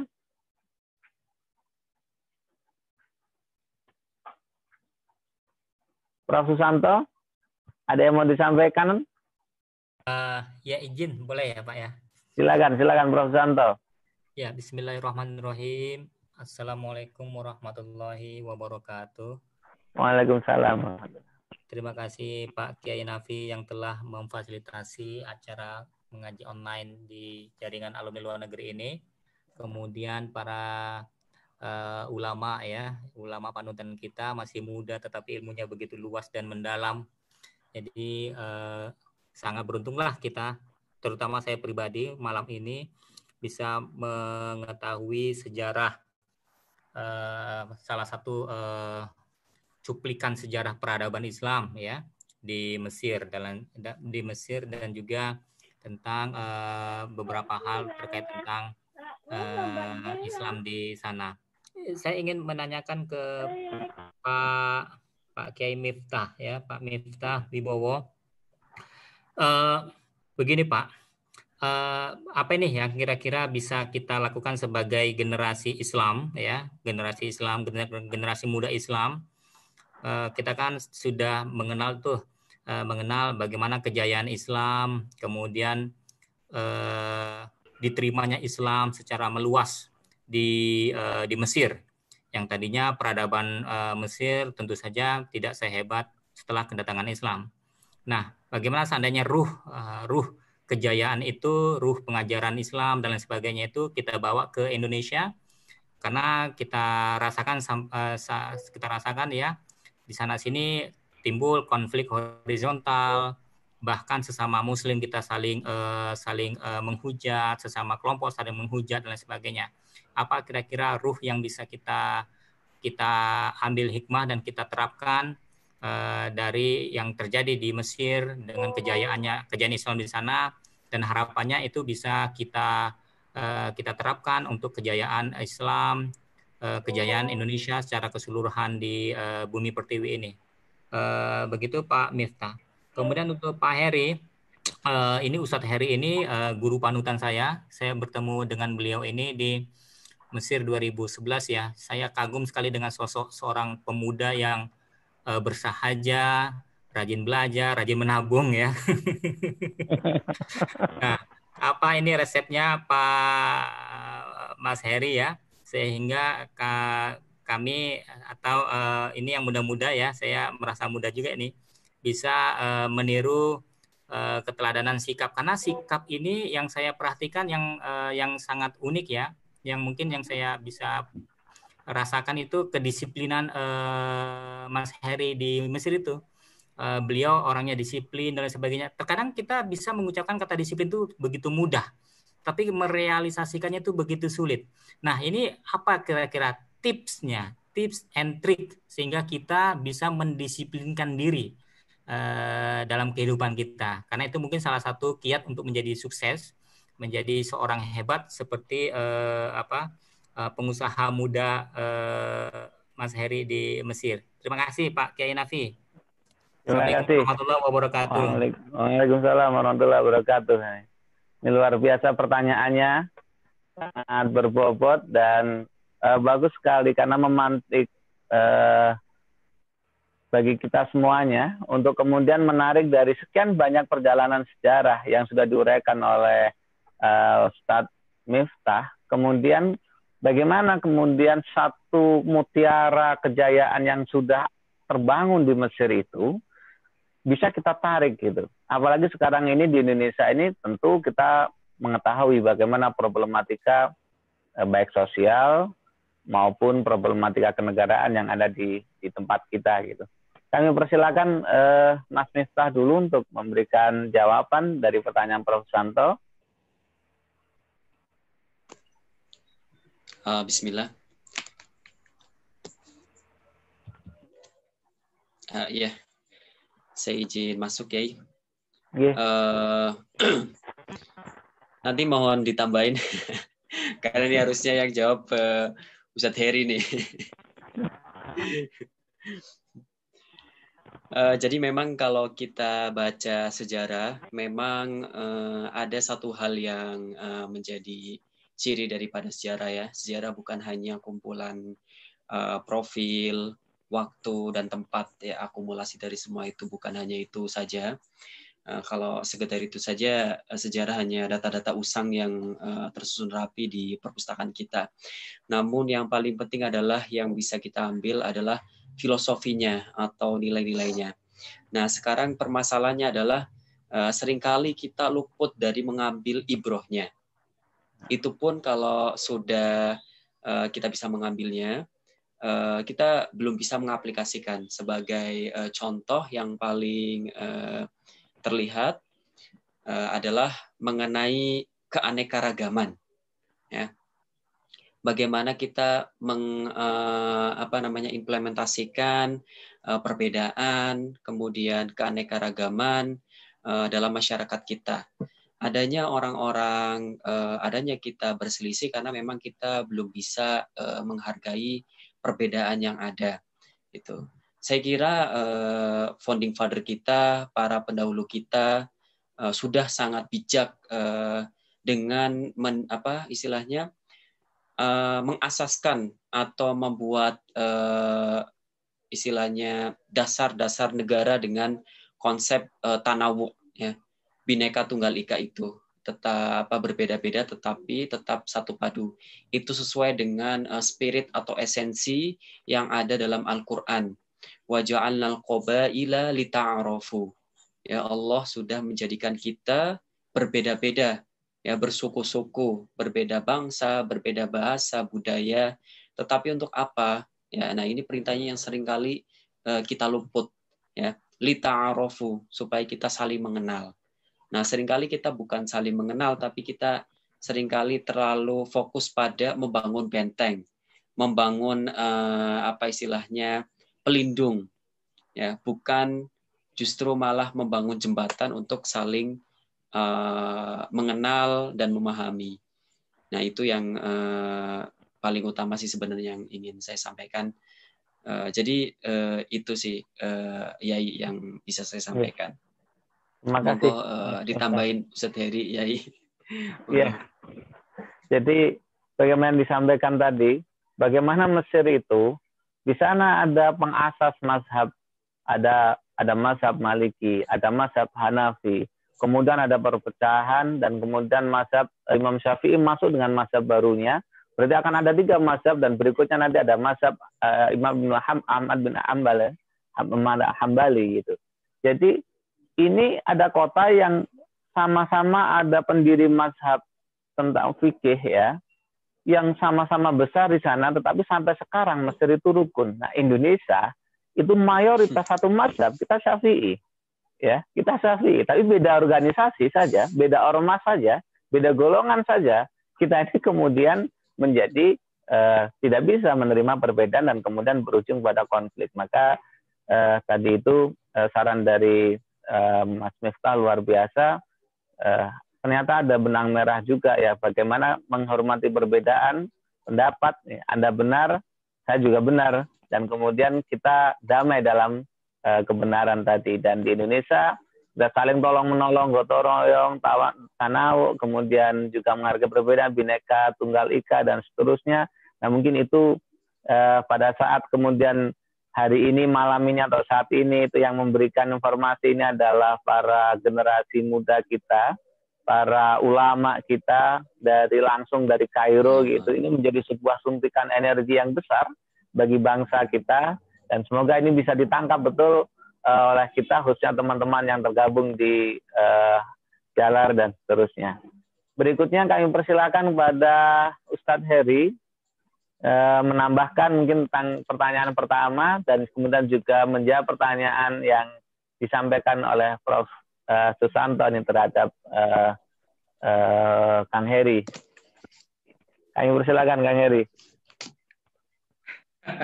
Ya, terima kasih Kiai Ahmad Nafi ya. Mungkin sedikit menambahkan dari pertanyaan pertama yang ditujukan kepada sahabat saya Miftah Wibowo ya. Teringat dengan ucapan dari Grand Syekh Al-Azhar Abdul Halim Mahmud menulis kitab ketika beliau perjalanan dari Mesir ke India. Ketika itu beliau diundang untuk mengisi acara dunia Islam di India. Di atas pesawat beliau menulis kitab yang bernama Alhamdulillah Hazihi Ayat. Nah, di sana ada tertulis umat ini terbagi menjadi 3 dalam pemikirannya. Yang pertama adalah kaum akliyun, kaum yang mengedepankan akal. Yang kedua adalah kaum nasyun, kaum yang lebih mengedepankan nas, dalil saja, tanpa mempertimbangkan akal. Kemudian ada kaum irfaniyun, kaum yang mengharapkan, orang yang mengharapkan faidon, yaitu limpahan dari Allah, yaitu orang sufi. Nah, 3 pemikiran ini yang memang agak sulit bisa disatukan. Masing-masing mempunyai pendirian yang kuat tentang karakternya. Nah, sebenarnya kita sebagai seorang Azhari ya, kita seorang Azhari, yang kita utamakan itu adalah wahdatul ummah, adalah kesatuan umat. Kita mempunyai garapan bagaimana umat ini menjadi umat yang berkualitas, tanpa harus kita melihat latar belakangnya. Apakah dia seorang akliyun, seorang nasyun, seorang irfaniyun. Kalau di Indonesia, apakah dia Muhammadiyah, apakah dia NU, apakah dia Persis, apakah dia Al-Wasliyah, apakah dia Perti. Kita tidak mempersoalkan itu. Yang terpenting adalah bagaimana umat ini bersatu untuk membangun sebuah peradaban bangsa, sehingga bangsa Indonesia menjadi bangsa yang kuat, kan begitu. Bagaimana Belanda bisa bisa terusir dari Indonesia? Bagaimana kita bisa merdeka dari kemerdekaan Indonesia? Itu karena apa? Karena semua ulama di waktu itu tidak mengedepankan akalnya, tidak mengedepankan pemikiran nasnya, tidak mengedepankan pemikiran irfaniunnya. Mereka mengedepankan kesatuan umat, wahdatul umat. Yang mereka satukan adalah bagaimana kita ini bersatu untuk mengusir penjajah. Nah, saat ini penjajah sudah tidak ada. Nah, yang menjadi masalah adalah penjajah itu adalah kita sendiri. Kita sendiri, dalam diri kita sendiri yang menjadi seorang penjajah. Kita tidak ingin menjadi orang yang bisa menyatu dengan orang lain. Merasa bahwa dirinya yang paling benar, dirinya yang paling hebat, dirinya yang paling pintar, sehingga menolak kelompok yang lain.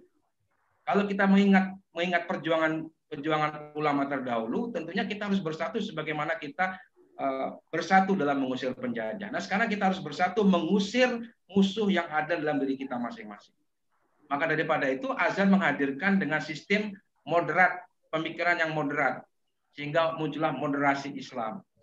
Sehingga kita harus menjadi orang yang bisa menerima semua kalangan dari manapun. Yang penting bangsa ini harus menjadi bangsa yang mempunyai peradaban yang tinggi, sehingga Indonesia menjadi bangsa yang kuat, negara yang maju.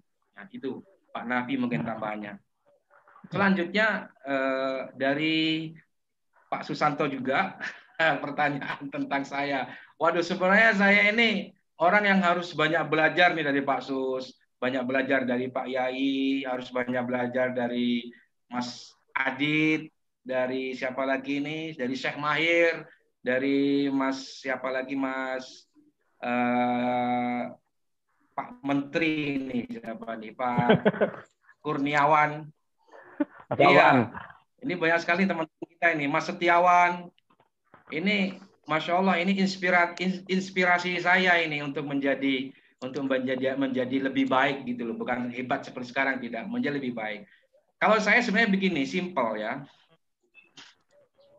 Selama kita ini bisa menggerakkan apa yang bisa kita gerakkan saja. Apapun itu.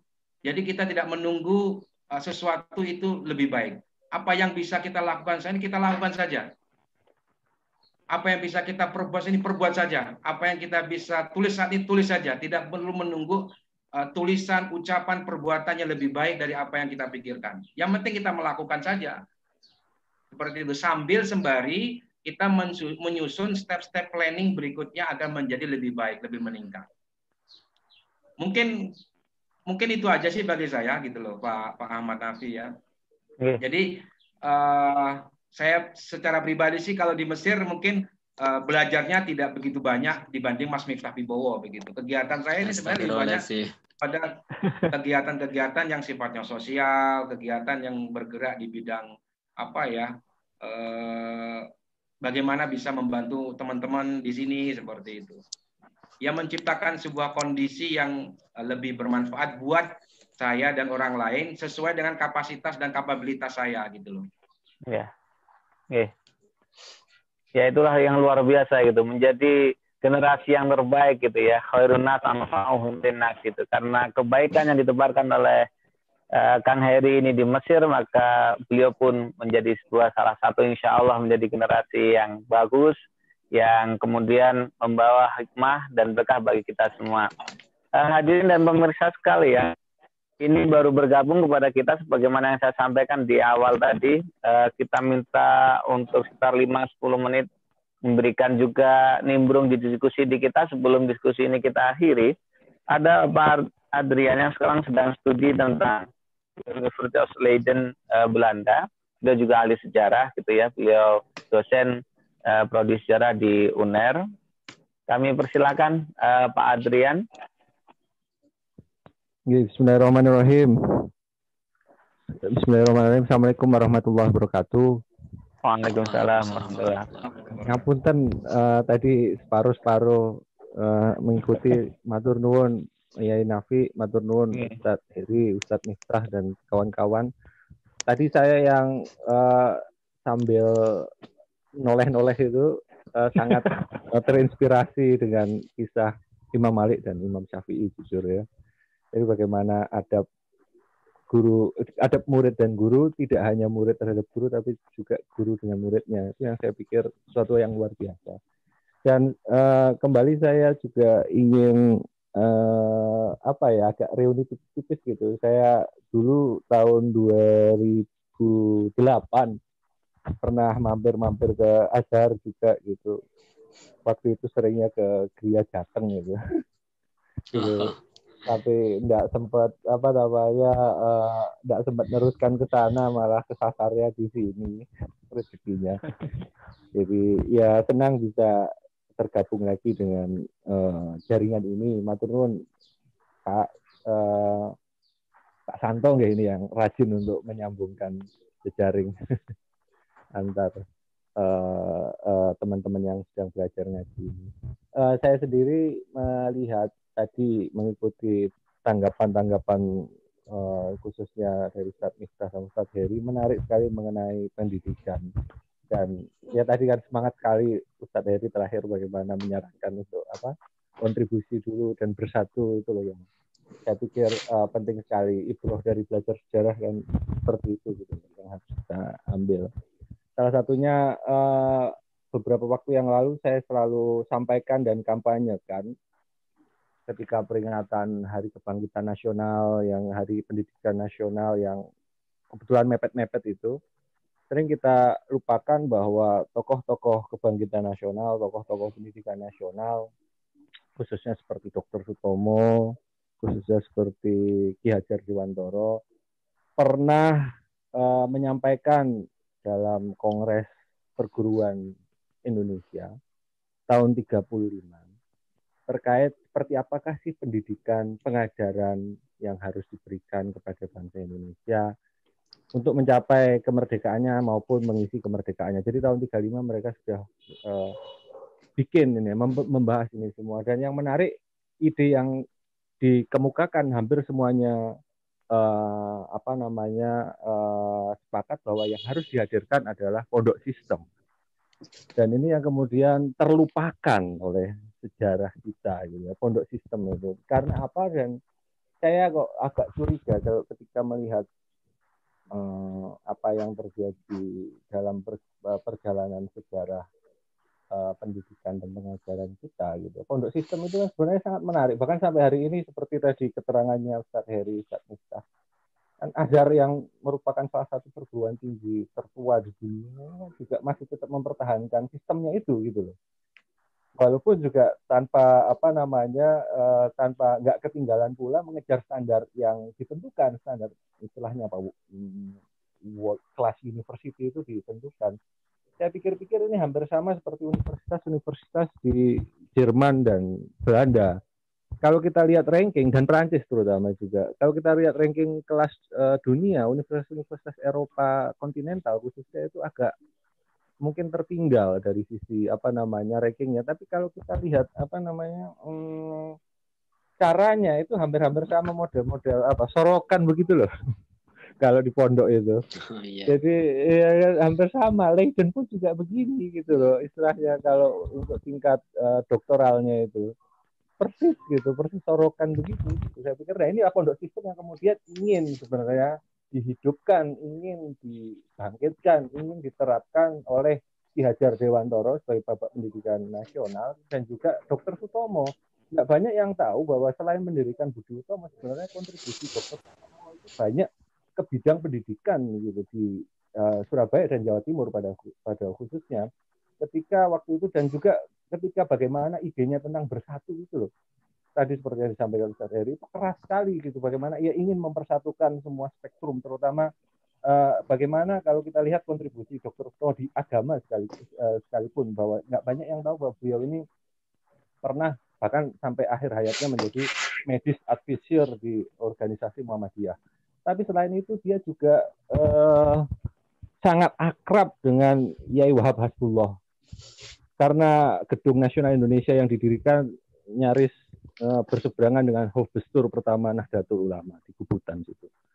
Nah inilah yang kemudian pondok sistem itu yang kemudian mereka ingin kampanyekan, tapi belum gitu ketika selesai kongres itu, ide ini ditentang habis-habisan oleh para modernis.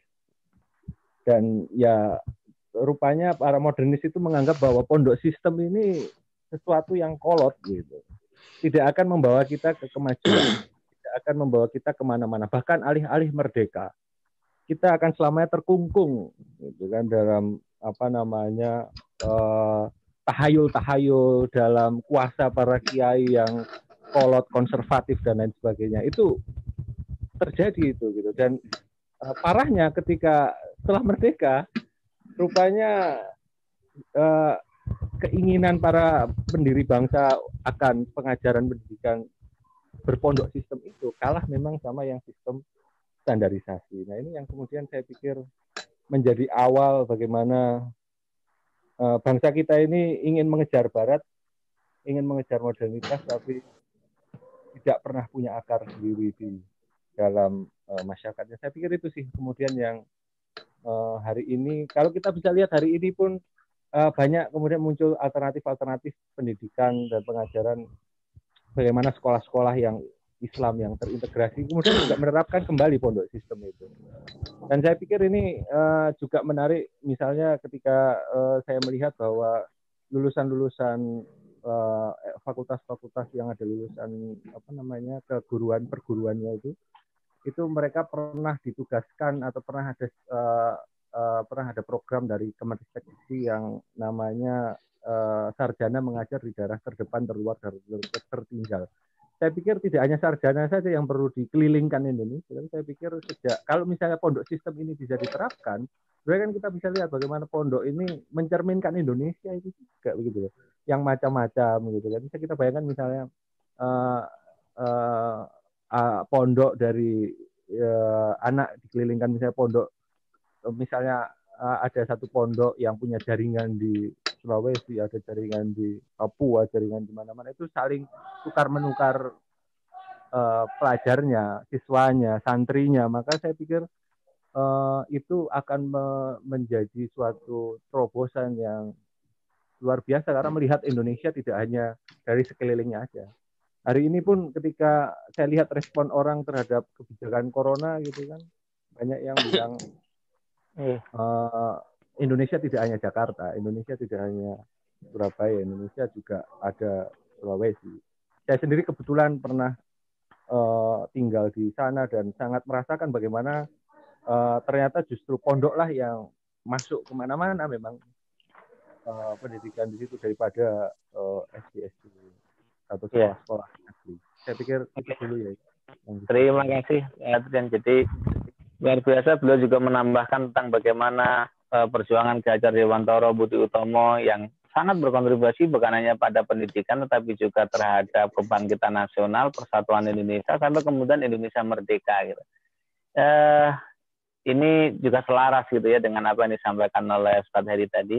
Saya lihat ini saya mohon izin ini ke Pak Adit ini karena diskusinya masih hangat kayaknya. Mari kita lanjut beberapa menit ke depan.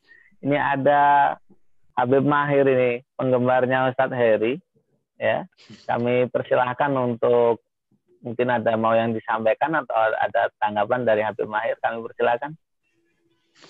Assalamualaikum Ustadz Nafi, minal aidin wal faizin, mohon maaf lahir batin. Sama-sama, mohon maaf lahir batin. Dan Ustadz Heri, ini mukanya Ustadz Heri nggak ada ini. Nah, itu dia senyumnya harus keluar nih. Munawar mukanya. Kalau nggak lihat senyum Ustadz Heri ini, sama juga nggak lihat hilal kita. Saya ingin tanya kepada Ustadz Heri, bagaimana ini memang paling kaum milenial di Indonesia ini bisa mengikuti jejak dari Ustadz Heri, yaitu di mana tetap rendah hati dan selalu membumi. Nah, kira-kira kiat-kiat dari para milenial ini apa supaya bisa mengikuti? Itu aja. Syukron. Syukron Habib. Ya, silakan langsung nih Ustadz Heri. Aduh, ya. Saya belum mengucapkan untuk semua yang hadir ya. Mohon maaf lahir dan batin. Taqabbalallahu minna wa minkum. Amin. Shalihul amal wa antum bi khair. Semoga Ramadan yang sudah kita lalui menjadi menjadi sebuah edukasi atau pendidikan kita di bulan-bulan selanjutnya. Amin Allahumma amin. Amin. Amin. Ya, sebenarnya kebalik pertanyaan ini. Harusnya pertanyaan ini saya sampaikan, saya tanyakan kepada Habib Mahir sebenarnya. Justru saya banyak belajar dari beliau tentang bagaimana cara memanage waktu, cara menjadi seorang yang profesional dalam dalam mungkin dalam tanda kutip dalam berentrepreneur ya, menjadi entrepreneur atau menjadi seorang organisatoris. Ini justru saya bertanya balik kepada Syekh Mahir, gimana caranya begitu. Tapi baik, kalau saya mungkin seperti yang saya sebutkan tadi, bahwa apa yang bisa kita lakukan saja, apapun itu, kecil ataupun besar itu tidak menjadi soal. Yang terpenting kita sudah melakukan. Maka daripada itu, maka ada istilah bahasa, jadilah orang yang bergerak dan menggerakkan. Jadilah orang yang berwarna dan mewarnai. Jadilah orang yang hidup dan menghidupi. Jadi tidak hanya satu sisi saja, tapi harus dua sisi. Kalau kita bergerak saja, berarti untuk pribadi kita. Tapi kalau kita menggerakkan, maka kita mempunyai upaya untuk bagaimana bisa memberikan efek dari gerakan kita kepada orang lain. Kalau kita hidup, ya hidup saja secara pribadi. Tapi kalau menghidupkan, berarti kita punya upaya, punya usaha untuk bagaimana orang lain bisa hidup, bisa sejahtera. Seperti itu. Bahasa kasarnya begini, kalau kita hidup hanya untuk makan saja, hidup untuk tidur saja, bahasa kasarnya kata Kiai Ahmad Sahal, ya sapi kerbau juga hidup dan makan begitu. Masa kita juga hanya hidup hanya untuk hidup dan makan saja, hidup yang sukses untuk pribadi saja, kan begitu. Khairun nas kan al-faumulin, bermanfaat buat manusia. Selanjutnya ya manusia itu kan tentunya khotok wanisian gitu. Kita harus sadar siapa sih manusia. Manusia itu adalah makanul khotok wanisian, orang yang paling banyak kekurangan dan kesalahan serta kekhilafan.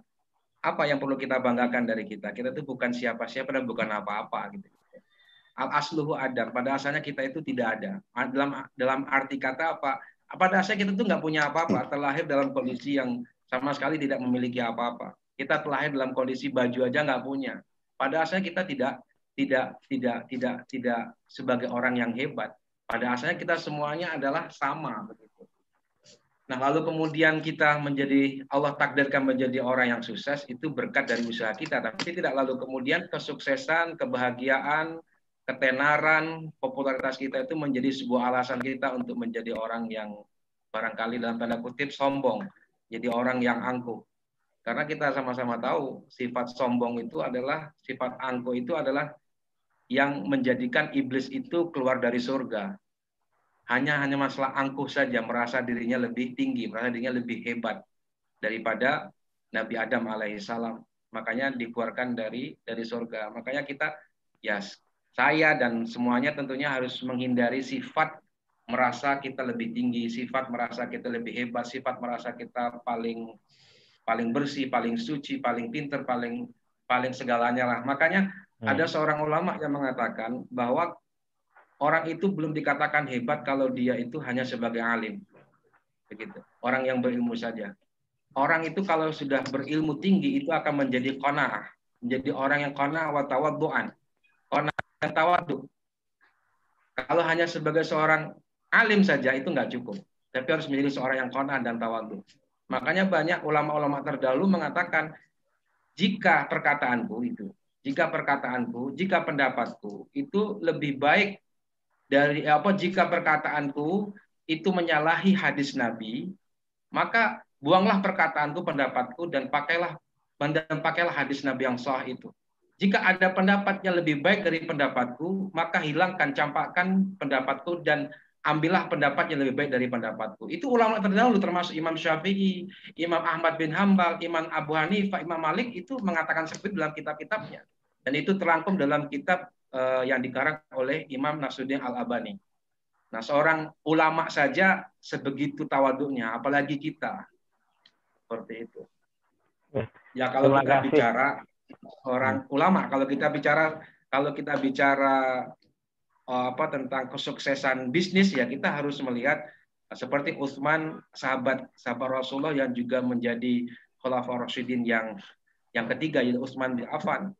Usman bin Affan itu seorang yang alim, seorang yang abid, seorang yang fakir.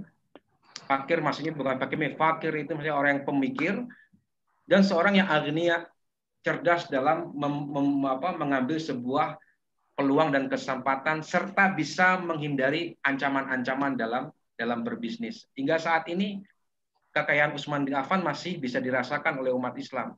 Dan kerajaan King Abdul Aziz itu membuat rekening khusus atas nama Utsman bin Affan, karena harta warisan yang ditinggalkan itu ada sampai saat ini dan bisa dinikmati oleh umat Islam. Nah, itu luar biasa. Kekayaan dari berapa ratus tahun hingga saat ini itu masih ada, dan itu adalah yang dikeduakan oleh sahabat Rasulullah Utsman bin Affan. Artinya apa? Sekaya apapun kita, pada asalnya kita itu bukan siapa, saya bukan apa-apa. Jadi ya apa adanya lah begitu. Kemudian mungkin menambahkan sedikit ya dari pertanyaan Pak Susanto tadi ya. Saya sebenarnya sering menukil dari perkataan pengusaha-pengusaha sukses ya, seperti Sandi Uno, kemudian juga siapa Bob Sadino. Jadi dalam kita bekerja apapun itu kita harus mempunyai 4 kartu as gitu ya. Yang pertama itu kita harus kerja keras. Habis kerja keras kita susul dengan kerja tuntas. Habis kerja tuntas kita harus melakukan kerja ikhlas. Habis itu setelah terakhir itu kita harus kerja yang kita niatkan untuk nilai ta'ala. Jadi kerja keras, kerja cerdas, kerja tuntas, kerja keras, kerja cerdas, kerja tuntas, kerja ikhlas, nilai ta'ala. Ya, insya Allah kalau kita bisa mencakup 4 hal tadi, semoga kita bisa mengantarkan kita menjadi orang yang sukses di bidangnya masing-masing. Bukan sukses dalam segala bidang, minimal bidangnya masing-masing lah begitu. Kalau saya bidang perkuliahan, mungkin saya sukses di bidang perkuliahan, mungkin Pak Miftah Bebo sukses di bidang bahasa dan sejarah peradaban Islam, mungkin sukses di bidang sana. Pak Kiai Nafi sukses di bidang keagamaan dan bimbingan serta pengasuhan serta pengembangan pesantren, mungkin sukses di bidang sana. Saya mahir apalagi sebagai seorang entrepreneur, seorang organisatoris, seorang mungkin juga government, ya akan sukses di bidangnya masing-masing lah kalau kita bisa melakukan kerja keras, kerja cerdas, kerja tuntas, dan kerja ikhlas. Terima kasih. Luar biasa, Ustadz Heri. Tidak terasa 3 menit lagi kita ini sudah mencapai 2 jam atau 120 menit dari durasi sesi ini. Pada Pak Jenderal Adit, sebelum kita closing pada sesi ngaji online edisi keempat ini, mungkin ada hal yang mau disampaikan sebagai founder dan juga ketua Jalar ini. Kami persilakan Pak Adit. Terima kasih Pak Kiai Nafi atas kesediaannya untuk melead program ngaji online ini. Jadi program ngaji online ini berjalan secara rutin, dan alhamdulillah teman-teman yang mengikuti ini juga rutin ini. Ini sekitar 40-50 terus biasanya yang hadir mengikuti kajian pengajian ini. Artinya jamaahnya ini sudah jadi jamaah tetap nih, alhamdulillah, dari ngaji online kita ini. Kemudian yang kedua, terima kasih juga pada Ustadz Heri dan Ustadz Miftah. Saya kenal Ustadz Heri ini sejak tahun 2009. Jadi beliau waktu turun dari Kairo di Schiphol Amsterdam, saya waktu itu yang jemput beliau. Jadi saya kenal langsung, jemput langsung, dan setelah jemput dia nggak mau dianterin pulang, dia mau nunggu teman-teman yang lain waktu itu supaya bareng-bareng kita jemput orang rame-rame. Jadi saya kenal Ustadz Heri ini udah lama, dan buat saya beliau ini salah satu contoh pemuda yang bekerja keras dan berhasil. Gitu. Jadi saya senang juga melihatnya sekarang Ustadz Heri sudah semakin maju gitu, dan menyebarkan kebaikan buat orang lain. Jadi tidak hanya berguna buat dirinya, tapi juga buat orang lain juga. Jadi belajar ngaji online ini seperti kata Pak Kiai Nafi itu belajar ilmu tuh macam-macam gitu loh, dan dari berbagai macam orang. Jadi kita alhamdulillah ada siraman rohani secara reguler dari Ustadz Kiai Nafi, dan Ustadz Kiai Nafi ini juga memberikan ruang juga buat yang lain yang ingin berbagi juga. Jadi ini benar-benar pengajian yang dipenuhi oleh orang-orang yang luar biasa nih, yang memiliki ilmu dan pengen berbagi. Jadi saya ucapkan terima kasih aja buat semuanya.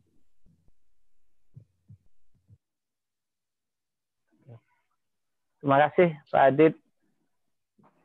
Dan di akhir sesi ngaji online edisi keempat ini, ada banyak sekali khazanah keilmuan dan mutiara hikmah yang bisa kita petik dari kedua narasumber kita, Ustadz Miftah Hibo dan Ustadz Heri Nur Yassin.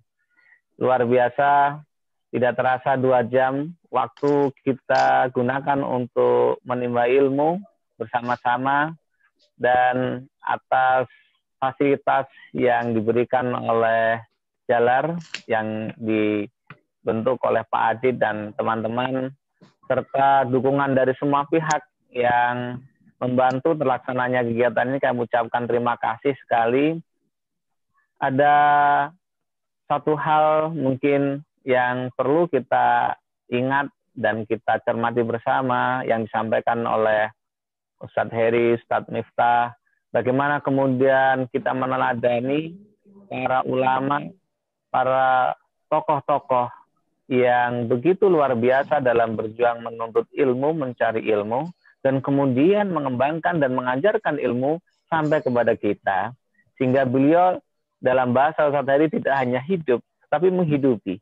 Tidak hanya berilmu, mencari ilmu untuk dirinya sendiri, tetapi ilmu itu kemudian bermanfaat bagi umatnya. Dan kita semua yang masih sangat membutuhkan ilmu itu demi keselamatan dan kebahagiaan kehidupan kita di dunia dan di akhirat, alhamdulillah kita bisa bertemu, kita bisa menimba ilmu dari para narasumber yang ada di kegiatan ngaji online ini. Dari kami selaku pemandu kegiatan ini mengucapkan terima kasih yang tidak terhingga kepada Ustadz Heri Nur Yassin, Ustadz Miftah, dan Pak Adit, dan semua saja, Pak Adrian dari Leiden, Habib Mahir Jakarta, dan Prof. Susanto di Lampung, dan juga pemirsa dari berbagai belahan dunia yang hadir. Dan mohon maaf kalau ada pertanyaan yang tidak sempat kita sampaikan karena terbatasnya waktu. Insya Allah tidak mengurangi khidmah kita kepada semua, dan itu bisa disampaikan secara tertulis mungkin untuk edisi berikutnya.